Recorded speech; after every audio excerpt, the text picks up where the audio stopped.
Hello दोस्तों, नमस्कार। आप सभी लोगों का एक बार फिर से स्वागत है मेरे YouTube चैनल इन्वेस्ट विद अमन में।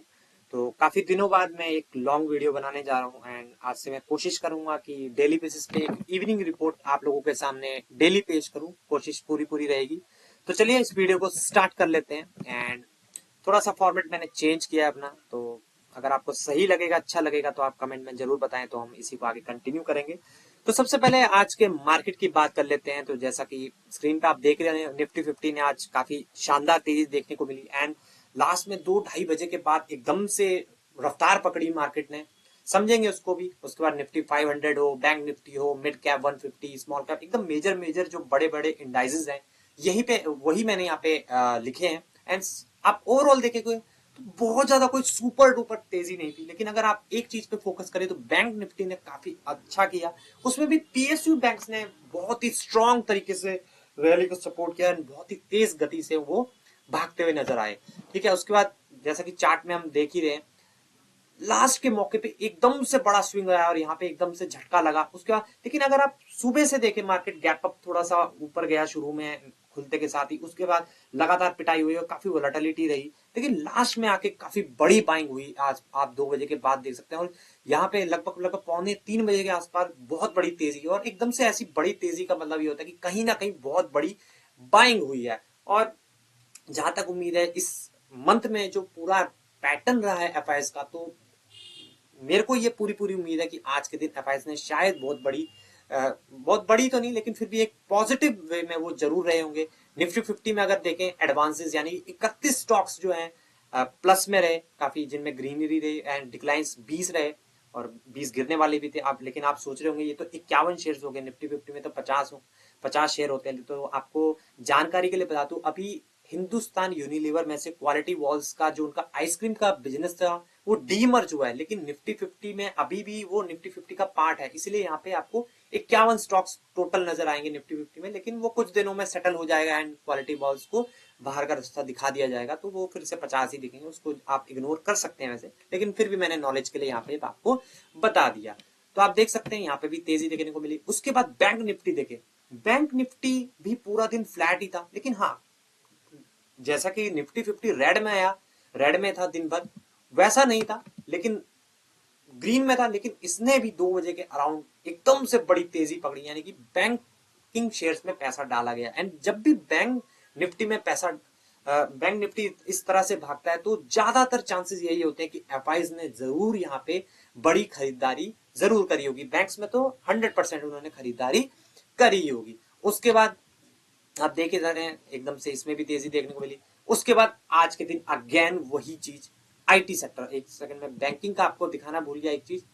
अगर बैंकिंग में अगर आप चेक करें तो टोटल 14 स्टॉक्स हैं बैंक निफ्टी में, जिनमें से 12 स्टॉक्स पॉजिटिव में थे एंड 2 ही स्टॉक्स थे जो कि रेड में थे सिर्फ, लेकिन सारे के स्टॉक्स जो है अच्छा परफॉर्मेंस वहां पे दे रहे थे। ठीक है, खासकर पीएसयू स्टॉक्स में तो जबरदस्त रैली एंड आईटी स्टॉक्स परसों की जबरदस्ती। कल जो न्यूज आई थी इन्फोसिस की, एंथ्रोपिक के साथ उन्होंने पार्टनरशिप करी। शुरू में इन्फोसिस के शेयर में काफी दमदार तेजी देखने को मिली थी कल के दिन, लेकिन लास्ट में आते आते इन्फोसिस काफी डाउन आ गया था एंड आज के दिन फिर से आईटी स्टॉक्स की धुनाई हुई काफी। एंड आप देख सकते हैं पूरे 10 स्टॉक्स है निफ्टी आईटी में, एक सिंगल स्टॉक भी ग्रीन में नहीं था। यानी कि आप देख सकते हैं अगेन कल के दिन थोड़ा सा पॉजिटिव माहौल आया था। आज के दिन बहुत सारी ब्रोकरेज रिपोर्ट भी आई इन्फोसिस को लेके, लेकिन कोई भी रिपोर्ट सेंटिमेंट बदलने में आज फिर से सेंटिमेंट एकदम गिरावट की तरफ चला गया एंड आईटी स्टॉक्स की जबरदस्त धुनाई आज फिर से हुई। थोड़ा बहुत रिकवरी जरूर किया, आप देख ही सकते हैं, लेकिन 10 बजे तक सुबह तो बहुत ही जबरदस्त पिटाई इन स्टॉक्स की हो गई थी। तो ये मान के चलिए निफ्टी आईटी अभी भी लगता है मुझे अंडर परफॉर्म कर सकता है। हालांकि न्यूज जरूर आ रही है, बहुत सारे स्टेटमेंट्स आ रहे हैं कि ये खत्म नहीं करेगा, ये एक इनेबलर है, डिस्ट्रॉयर नहीं है, इसको बहुत बड़ी इंडस्ट्री हो सकती है। लेकिन फिर भी अगर बड़े बड़े दिग्गज का यही माना है, जो भी बड़े बड़ा पैसा लेके बैठे हुए हैं, उनको अभी भी शायद ये लग रहा है कि क्योंकि ये बात तो शायद इन्फोसिस के सीईओ ने ये चीज भी बोली है कि एग्जीक्यूशन का यहाँ पे प्रॉब्लम जरूर रहेगा। हालांकि अपॉर्चुनिटी के मामले में उन्होंने बोला है कि बहुत बड़ी अपॉर्चुनिटी जरूर है, लेकिन एग्जीक्यूशन प्रॉब्लम जरूर रहेगी। तो अभी भी निफ्टी आईटी बिल्कुल भी किसी अच्छे मोड में तो मुझे नहीं दिख रहा है एंड बहुत सारे लोगों का मानना है कि अभी भी शायद यहाँ से करेक्शंस आ सकते हैं, ठीक है। तो देखना होगा कि कब जाके इस सेक्टर में बाइंग होती है। अगर आज के दिन अगर देखें, अगर निफ्टी आईटी थोड़ा बहुत सपोर्ट भी करता, अगर इतनी ज्यादा गिरावट ना भी होती, तो शायद ये जो हम 25,800 है, तो शायद हम 25,900 तक भी निफ्टी 50 में जा सकते थे, क्योंकि इसने काफी ड्रैग किया, ठीक है। उसके बाद बात कर लेते हैं निफ्टी के कंट्रीब्यूटर्स की, कि किसने निफ्टी को ऊपर किया, किसने नीचे धकेला। तो रिलायंस ने बहुत जबरदस्त तेजी देखने को मिली, 26% का कंट्रीब्यूशन। आईटीसी में भी ये न्यूज आई कि आपको पता ही है कि 1 जनवरी को सरकार ने टैक्स बढ़ा दिया था सिगरेट के ऊपर। उसके बाद 1 डेढ़ महीना आईटीसी या बाकी जो जितनी भी सिगरेट कंपनीज थे, उन्होंने अपने सिगरेट के दाम नहीं बढ़ाए थे। वो शायद उनको कोई उम्मीद थी कि शायद बजट में कुछ ना कुछ ऐसा निकल के आ जाएगा, या कुछ और क्लैरिटी की शायद वो वेट कर रहे थे। लेकिन अब जब उन्होंने प्राइस अपना हाइक कर दिया है कि वो सारा का सारा जो भी उनके ऊपर बर्डन आने वाला था, वो सारा का सारा कंज्यूमर को पास ऑन करने वाले हैं, उसके बाद से आईटीसी में 2-3 दिनों से काफी तेजी देखने को मिल रही है। इसका जो कॉम्पिटिटर है गोल्डफे फिलिप्स, आई थिंक, वो तो और भी जबरदस्त तेजी के साथ भाग रहा था, क्योंकि उसका मार्केट शेयर छोटा है और वो छोटी कंपनी है, और आईटीसी बहुत बड़ी दिग्गज कंपनी है, और उसमें और भी बहुत सारे बिजनेसेस हैं, तो उतनी बड़ी तेजी आईटीसी में नहीं आती है। लेकिन आप देख सकते हैं उसका axis bank, Mahindra and Mahindra and Tata steel stocks को लेकर भी एक खबर है कि यूएस में जो डोनाल्ड ट्रंप ने स्टील के ऊपर, एल्यूमिनियम के ऊपर जो टैरिफ लगा रखा था उन्होंने हैवी, उसको उन्होंने ट्रिम कर दिया, उसको कम कर दिया, जिसकी वजह से मेटल स्टॉक्स में भी आज जबरदस्त तेजी देखने को मिली। ड्रैगर्स की यहाँ पे बात कर लेते हैं, तो मैं बता दूं यहाँ पे थोड़ा उल्टा है, ऊपर के स्टॉक्स कम गिरे, नीचे के ज्यादा। तो इन्फोसिस अगेन आईटी सेक्टर, देखिए टीसीएस, एचसीएल, टेक महिंद्रा, सारे के सारे आईटी स्टॉक, जैसा कि मैंने आपको निफ्टी आईटी के चार्ट में भी दिखाया था कि सारे के सारे स्टॉक्स नीचे थे, इन्होंने ही नीचे किया। उसके बाद 2 दिग्गज bank, HDFC bank and ICICI bank, अगर आप एक पैटर्न नोट करेंगे तो बैंक निफ्टी में भी कुछ अलग ही चीजें चल रही हैं। 2 दिन ये दोनों बैंक पॉजिटिव में होते हैं, 2 दिन नेगेटिव में चले जाते हैं, फिर 2 दिन पॉजिटिव में जाते हैं। लोगों को लगता है ब्रेकआउट आ गया, उसके बाद वो ऊपर की पोजीशन बनाते हैं, अगेन वो नीचे आ जाते हैं। ये कुछ समझ में ही नहीं आ रहा कि 2 दिन ऊपर 2 दिन नीचे। मैं कोई एनालिस्ट नहीं हूं, लेकिन फिर भी एक नॉर्मल ऑब्जर्वेशन भी अगर आप चेक करेंगे, एक हफ्ता पूरा, 1 या 2 हफ्ते का पूरा पैटर्न इन दोनों बैंक्स का देखेंगे, तो आप देखेंगे कि हफ्ते में 3 दिन ये ऊपर होते हैं, 3 दिन नीचे होते हैं, 3 दिन ऊपर होते हैं, 3 दिन नीचे होते हैं। सेम पैटर्न इन दोनों बैंक्स में, खासकर एचडीएफसी एंड आईसीआईसीआई बैंक, इन दोनों में तो खास तौर पे यही पैटर्न आपको देखने को मिल रहा है। इंटरनल में जैसा कि न्यूज आपको पता ही है, बैंगलोर में अगर आप हैं तो आपको पता भी होगा, शायद न्यूज आप तक पहुंच भी गई होगी, कि गिग वर्कर्स के लिए अब एक 1% की फीस जो है सरकार, बैंगलोर की गवर्नमेंट जो है इंटरनल एंड स्विगी से लेगी, एक फीस के तौर पे, वेलफेयर स्कीम के तहत। जब भी आप इसमें ऑर्डर करेंगे तो 1% हिस्सा जो है गिग वर्कर्स के लिए जाएगा। इस वजह से 2 दिन से इस स्टॉक में भी, इन स्विगी जोमेटो में भी काफी प्रेशर देखने को मिल रहा है। उसके बाद ब्रॉड बात करें तो निफ्टी 50 का तो मैंने आपको पहले ही बताया था, 31 स्टॉक्स पॉजिटिव में थे, नेगेटिव 20 में थे। निफ्टी 500 जो बड़ा इंडेक्स है, तो 268 एडवांसेस के फेवर में थे, 231 गिरने वाले शेयर से। तो फिर भी कहेंगे बहुत स्ट्रॉन्ग तो नहीं, लेकिन फिर भी अच्छी बात है कि बढ़ने वाले स्टॉक्स अगर ज्यादा होते हैं तो एक अच्छी ही बात जरूर होती है। क्योंकि इससे क्या होता है, देखिए निफ्टी 500 में क्या होता है, स्मॉल कैप भी होते हैं, मिड कैप भी होते हैं, तो लोगों का पोर्टफोलियो जो है ना, थोड़ा अच्छा परफॉर्म करता है। कई बार आपने देखा होगा कि निफ्टी 50 तो बहुत अच्छा भागा, लेकिन आपका पोर्टफोलियो नहीं भागा, क्योंकि हमारे पास सारे के सारे निफ्टी 50 के स्टॉक्स तो होते नहीं है, हमारे पास स्मॉल मिड कैप सब होते हैं। तो बेस्ट, फिर भी मैं कहूंगा कि निफ्टी 500 से आपको क्लियर पिक्चर देखने को मिलती है कि हाँ भाई, आपका जो ओवरऑल मार्केट है वो किस डायरेक्शन में जा रहा है। तो पॉजिटिव है, अच्छी बात है। स्ट्रॉन्ग बाइंग भी देखने को मिली, स्मॉल कैप मिड कैप्स ने भी अच्छा करते हुए देखने को जरूर मिले थे। उस पर टॉप सेक्टर्स की बात करें, देखिए निफ्टी मेटल, जैसा कि मैंने बताया, यूएस में जो टैरिफ कम हुआ है स्टील पे, एल्यूमिनियम पे, उसका बहुत बड़ा इंपैक्ट देखने को मिला, जिसकी वजह से निफ्टी मेटल 1.33% भागा। निफ्टी पीएसयू बैंक, ये तो अलग ही रफ्तार में, लगातार इनमें तेजी देखने को मिल रही है। उसके बाद निफ्टी एफएमसीजी, अगर निफ्टी एफएमसीजी को भी आप पिछले कुछ दिनों से देखें तो लगातार इस इंडेक्स में भी, लगातार इसके स्टॉक्स में भी काफी उछाल देखने को मिल रहा है। अगर आप देखेंगे तो पिछले 1 हफ्ते से मैं भी ऑब्जर्व कर रहा हूँ कि निफ्टी एफएमसीजी में भी काफी बाइंग होते हुए देखने को मिल रही है। निफ्टी ऑयल एंड गैस में आप देख ही सकते हैं, जैसा कि आपको पता है, इसमें सबसे बड़ा हाथी रिलायंस है। रिलायंस ने आज के दिन अच्छा परफॉर्म किया, तो ये भी ऊपर ही था। उस पर लूजर्स की बात करें, अगेन निफ्टी आईटी बहुत बड़ा डेंट। उसके बाद एक और लूजर एक्चुअल में जितने भी सेक्टोरल इंडाइसेस आज सारे के सारे ग्रीन थे, बस दो को छोड़ के, निफ्टी आईटी एंड दूसरा भी Nifty mid small IT and telecom sector, इसमें छोटी IT companies and telecom companies हैं, वो भी डाउन थी। तो सिर्फ दो ही इंडेक्स ओवरऑल टॉप सेक्टर्स में थे। मैंने तीन चार ही आपको दिखाए हैं जो मेजर मेजर जिनका बड़ा वेटेज है, जो ज्यादा वेटेज वाले हैं, उन्हीं को मैंने यहाँ पे शो किया। तो आप देख सकते हैं कि काफी अच्छे से बढ़ते हुए देखने को मिली है मार्केट। ठीक है, कोई बहुत सुपर डुपर तेजी नहीं थी, लेकिन हाँ बैंक निफ्टी पीएसयू बैंक की वजह से बहुत ही स्ट्रॉन्ग देखने को मिले। निफ्टी एफएमसीजी में भी काफी अच्छी तगड़ी खरीदारी देखने को मिली है। उसके बाद आज का एफआईएस एंड डीएस का डाटा, तो ये बहुत इंटरेस्टिंग था। जिस तरह से बैंक निफ्टी में मैंने दिखाया था कि बाइंग हुई है, निफ्टी में भी अचानक से 2-2:30 बजे के बाद तेजी आई, तो एफआईएस ने बाइंग की होगी, थोड़े से संकेत मिलते हैं। एंड एफआईएस ने आज 1154 करोड़ की बाइंग करी है एंड डीआईएस ने 440 करोड़ की। एंड अभी तक महीने की बात करें, सॉरी यहाँ पे मैं डेट चेंज करना भूल गया, 18 कर देता हूँ इसको। तो अगर आप देखेंगे तो 18 फरवरी तक, यानी कि 1 फरवरी से लेकर 18 फरवरी तक एफआईएस ने टोटल 196 करोड़ की ही बिकवाली की है एंड डीआईएस ने 12,070 करोड़ की। आपको याद होगा जनवरी महीने में एफआईएस ने बहुत ही तगड़ी बिकवाली करी थी एंड मार्केट काफी करेक्ट भी हुआ था, लेकिन फरवरी महीना अभी तक सही है। हालांकि अगर 2-3 दिन पहले की बात करते, जब आईटी स्टॉक्स की बुरी तरह से धुनाई हुई थी, तब एक ही दिनों में उन्होंने 7,000 करोड़ की बिकवाली कर दी थी, लेकिन उसके बाद से काफी अच्छा कमबैक जरूर देखने को मिला। हालांकि उतनी बड़ी बाइंग नहीं हुई है उनकी तरफ से, लेकिन हाँ फिर भी वो फिर से संभलते हुए देखने को मिल रहे हैं, क्योंकि बहुत सारे जियोपॉलिटिकल फैक्टर्स जो हैं इंडिया की तरफ से। एक तो ट्रेड डील हो गई, उसके बाद हमारा रुपी भी थोड़ा स्टेबलाइज हो गया है एंड जो जीएसटी कट हुआ था एंड इनकम टैक्स में रिलीफ मिली थी, उनका इम्पैक्ट जो है ना, काफी लोग कहते हैं कि जीएसटी का फायदा को कंपनी को मिल नहीं रहा, अभी अभी भी स्टॉक परफॉर्म नहीं कर रही। देखिए इन चीजों को पूरा ग्राउंड लेवल पे उतरने में काफी लंबा टाइम लगता है। ये नहीं कि गवर्नमेंट ने अनाउंस कर दिया तो एकदम से चीजें हो जाती, काफी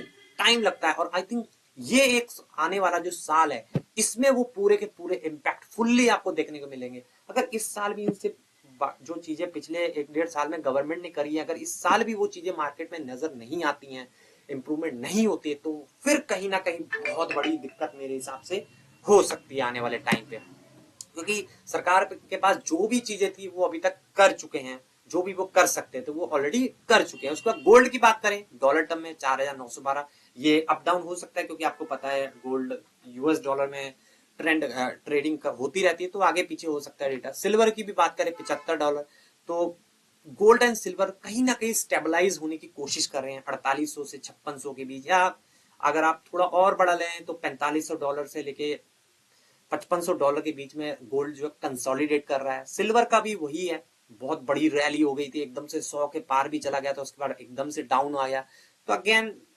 रैली चल रही है, अपने आप को स्टेबलाइज होने की कोशिश कर रहे हैं। ब्रेंट को रोड भी देखें तो एकदम नीचे है, जो कि इंडियन इकोनॉमी के लिए अच्छी ही बात है। उसका 10 ईयर जो इंडिया की बॉन्ड यील्ड है 6.6%, इसको नीचे जरूर आना चाहिए। अगर ये जितना बढ़ता रहेगा उतना मार्केट के लिए अच्छा नहीं है। उसके बाद एफआईएस जो खरीदारी कर रहे हैं, उसका एक और बड़ा कारण ये भी हो सकता है कि रुपी जो है काफी दिनों से, अब लगभग 1-1.5 महीने से, जब से ट्रेड डील हुई है, जब से स्टेबलाइज हो गया है, 91 के पार नहीं जा रहा, 90 और 91 के बीच में ही झूल रहा है। और अगर इसी तरह से रहेगा तो आई थिंक एफआईएस जो है लगातार यहाँ पे बाइंग जारी रख सकते हैं। ठीक है, तो ये तो थी मार्केट की आज की समरी। ओवरऑल मैंने जितनी भी चीजें इंपॉर्टेंट थी मैंने यहाँ पे डिस्कस कर लिया। अब देख लेते हैं कुछ स्टॉक्स इन न्यूज। तो सबसे पहले तो आपको पता ही है एआई का हमारा समिट चल रहा है इंडिया में, एंड बहुत सारी कंपनियां जो है इसमें पार्टिसिपेट कर रही है। उसी में से एक कंपनी है Euro province major data centre project. आपको पता ही है कि डेटा सेंटर बहुत ही इंपॉर्टेंट है एआई के लिए।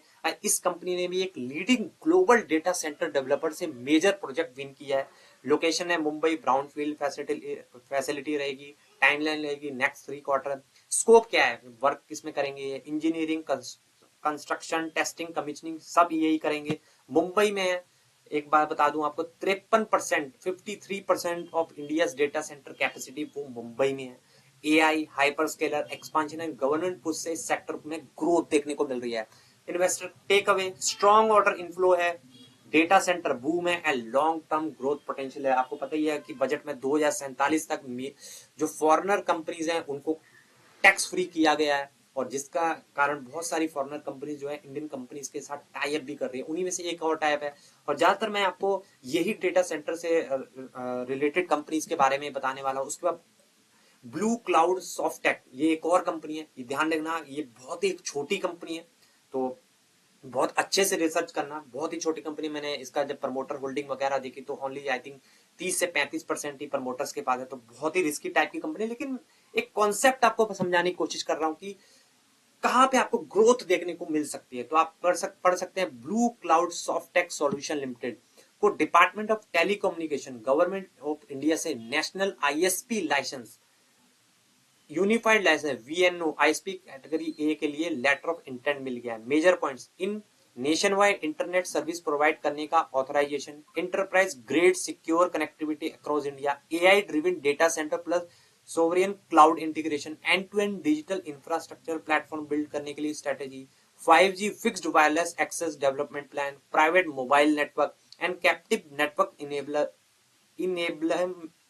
Enablement, tier 2 and tier 3 cities में micro and edge data centre expansion. तो आप देख रहे हैं सारे के सारी जो काम है एआई से रिलेटेड, क्लाउड डेटा सेंटर इन्हीं से रिलेटेड है।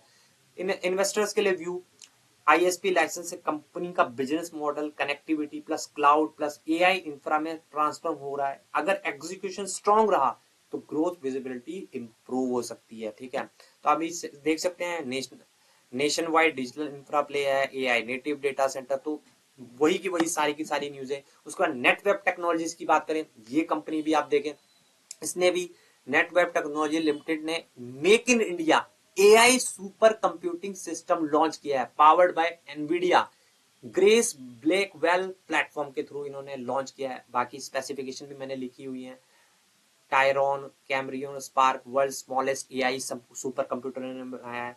1 peta flop performance, 128 GB memory, AI model up to 200 billion parameters support, shipping started in India, Tyrone GB 200 system, high and AI data centre solution. तो सारी की सारी news, क्यों मैं आपको सिर्फ एआई की न्यूज ही यहाँ पे 2-4 स्टॉक को मैंने बताया, क्योंकि आपको ये पता लगेगा कि कहाँ ज्यादा फोकस है, यहाँ पे ग्रोथ देखने को मिल रही है। इसलिए कंपनीज यहाँ पे बहुत जल्दी जल्दी जो है काम करने की कोशिश कर रही है, जल्दी ज्यादा ज्यादा कॉन्ट्रैक्ट हासिल करने की कोशिश कर रही है। अगर आप एक और कंपनी का नाम बताओ, E2E नेटवर्क, उन्होंने भी आज एक अनाउंसमेंट करी थी, उसको मैंने कवर नहीं किया है। L&T, एक और नाम L&T plus Nvidia, India largest AI factory plan किया इन्होंने।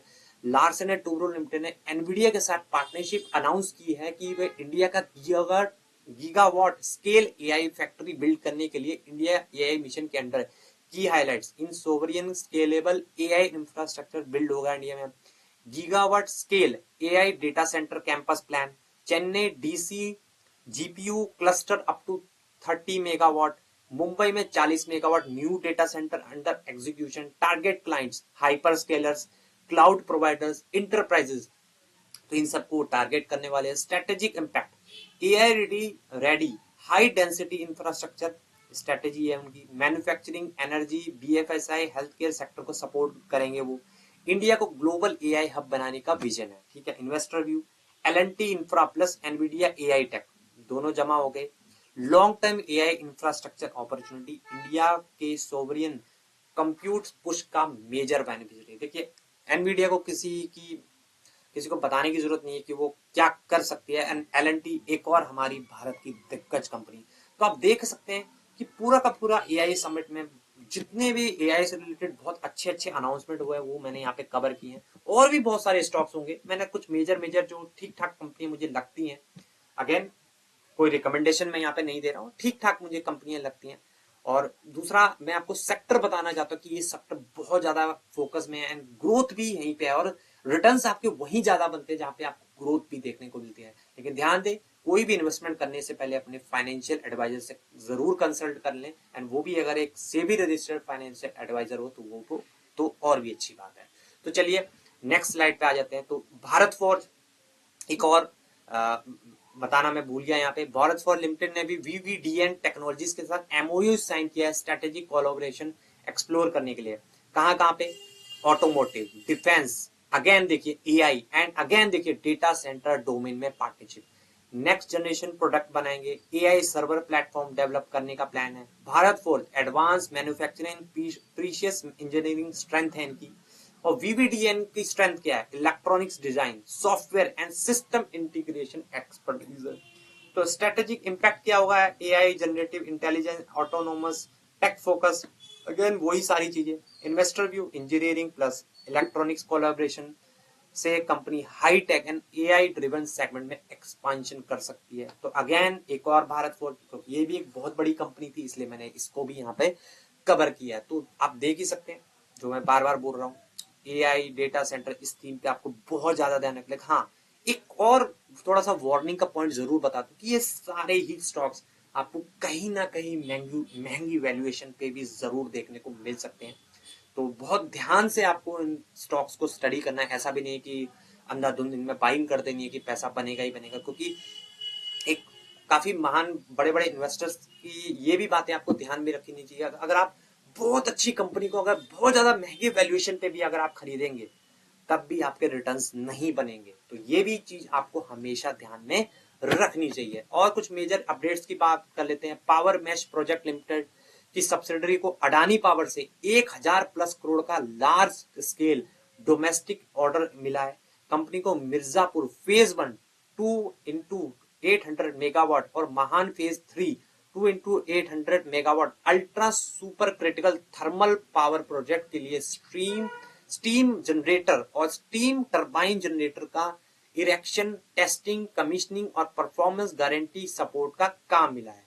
ऑर्डर की वैल्यू है 515 करोड़ और 490 करोड़ है और एग्जीक्यूशन टाइमलाइन है 36 महीने रहेगी, जिससे कंपनी को स्ट्रॉन्ग रेवेन्यू विजिबिलिटी मिलेगी। तो ये था पावर मैश के बारे में। उसके बाद रेल विकास निगम की बात करें तो इनको नॉर्थर्न रेलवे से 1201 करोड़ का लेटर ऑफ एक्सेप्टेंस मिला है new rail cum road bridge number 11 बनाने के लिए, जो वाराणसी में गंगा रिवर पर एग्जिस्टिंग मालवीय ब्रिज के पास डेवलप होगा। इस प्रोजेक्ट में 4 रेलवे ट्रैक्स, लोअर डेक और 6 lane road upper deck design and construction शामिल है। साथ ही ओएचई और इलेक्ट्रिकल वर्क भी होंगे। प्रोजेक्ट एग्जीक्यूशन पीरियड होगा 48 महीने।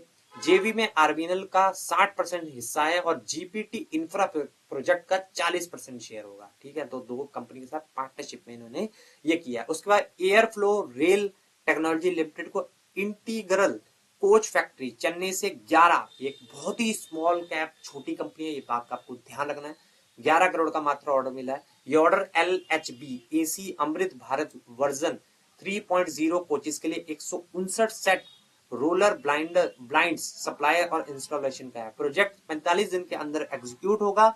यह ऑर्डर कंपनी के रेलवे कंपोनेंट सेगमेंट में ऑर्डर पाइपलाइन को स्ट्रेंथन करता है। ठीक है, तो ये जितने भी मेजर अपडेट्स है वो मैंने आपको यहाँ पे सारे के सारे बता दिए।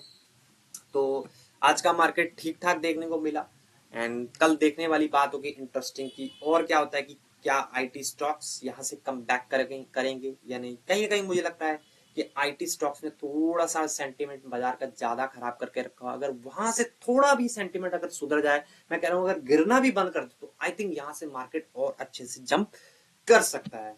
तो चलिए इस वीडियो को यहीं पे एंड कर लेते हैं। अगर वीडियो आप लोगों को पसंद आया हो तो उसे लाइक जरूर कर देना, शेयर जरूर कर देना एंड चैनल को सब्सक्राइब करना बिल्कुल ना भूलना। एंड वीडियो पसंद आए तो उसे लाइक भी कर देना। तो मिलते हैं नेक्स्ट वीडियो में, तब तक के लिए बाय बाय।